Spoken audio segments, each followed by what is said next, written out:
Have you ever felt like life is just throwing one massive storm after another at you? Well, you're in the right place. Let's dive right into this explainer, Pushing Through the Storm, a blueprint for resilience and growth. We're going to break down a pretty incredible roadmap for not just surviving those relentless tests life throws your way, but actually using them to forge a stronger, much more capable version of yourself. There's this huge misconception out there that practicing gratitude means you're just putting on a happy face and ignoring your problems. But gratitude does not make your problems disappear, it gives you the perspective to overcome them. It doesn't magically erase the tough stuff. Instead, it radically shifts how you actually face it. Think about the massive difference between waking up and groaning, "Ugh, I have to do this today," versus, "Wow, I get to do this today." Taking a quick pause every morning to recognize your opportunities and even the lessons your struggles have taught you is exactly how you build an absolutely unbreakable foundation. Here's where it gets really interesting. We basically have two completely different ways to operate. A fearful mind zeroes in entirely on what's missing, right? It shrinks your world down and just lets frustration fester. But a grateful mind, it operates on a whole other level. It actively finds possibility where everybody else just sees a brick wall.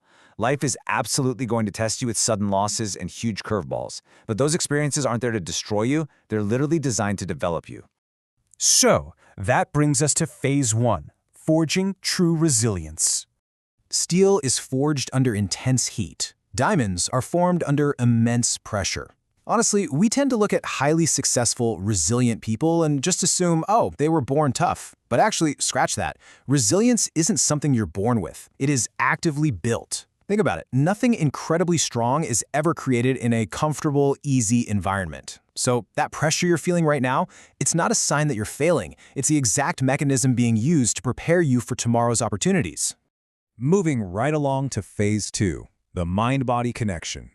Look, you simply cannot separate your physical health from your mental toughness. They are a package deal. If one crashes, the other is going down right behind it.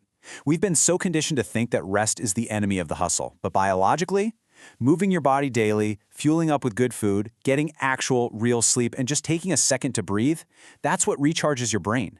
Stepping away to do nothing isn't wasting time. It's a strategic necessity. You can't pour from an empty cup. Sustainable success absolutely requires sustainable habits.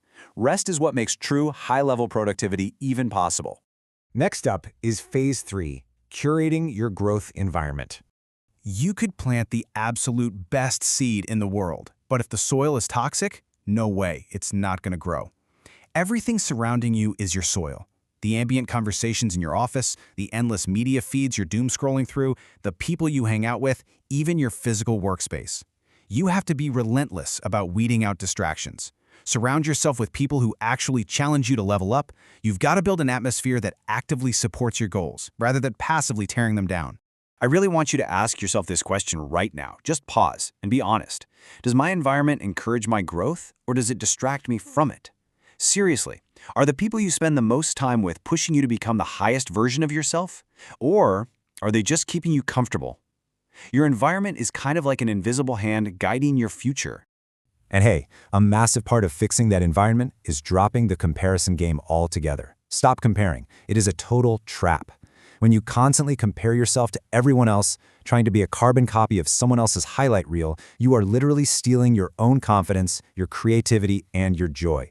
You possess a unique voice and experiences that nobody else has. That is your greatest competitive advantage. The world needs the original that only you can become. All right, let's jump into Phase 4, Mastering Adaptability and Focus. We're living in a world where entire industries just shift overnight, right? Technology is evolving at lightning speed. Clinging to what used to work is incredibly dangerous. True adaptability means staying curious, constantly learning, and questioning those old assumptions you've been holding on to. Your greatest security in this wild economy isn't your job title, it's your flexibility. The most successful people aren't always the smartest ones in the room. They're just the fastest learners who stay open to new ideas.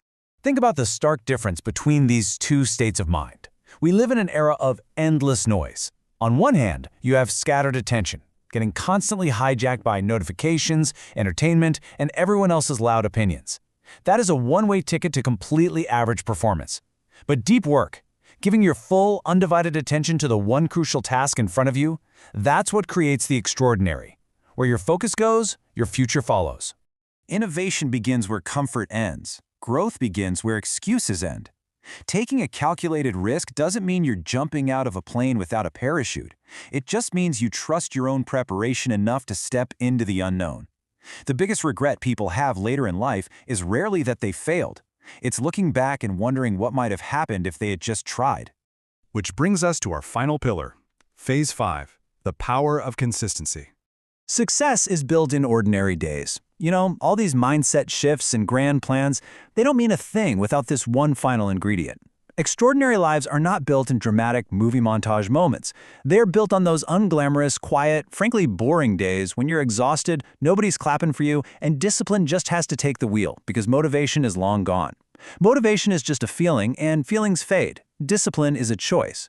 Refusing to quit on those ordinary days is what actually shapes your destiny.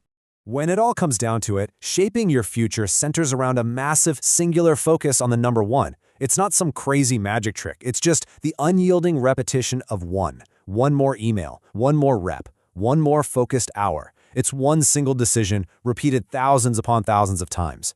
Taking one step forward over and over again is exactly how greatness is forged. Because ultimately, you have the power to choose. Every single day you wake up, you're standing at a crossroads. You have to actively choose courage over comfort, discipline over excuses, action over hesitation. Do not let fear or your past failures or what other people think write your story. You have the total ability to grow beyond whatever circumstances you're in right now. And look, when life inevitably gets incredibly tough, and for sure it will, you have to remember why you even started. Think back to that vision that lit a fire in you. Think about the people depending on you and that brilliant future waiting for you. One day you'll look back on this current storm, all those sleepless nights and sacrifices, and you'll realize none of it was wasted. It was all preparation, making you stronger for what's next. Your greatest chapter has not been written yet. Just let that sink in. Your biggest victory is still out there, and your greatest impact hasn't even been made yet. So as you wrap up this explainer and go out to face whatever storm is in front of you right now, I want to leave you with this. Are you going to let the pressure break you, or are you going to use it to forge the ultimate version of yourself? What will you choose today?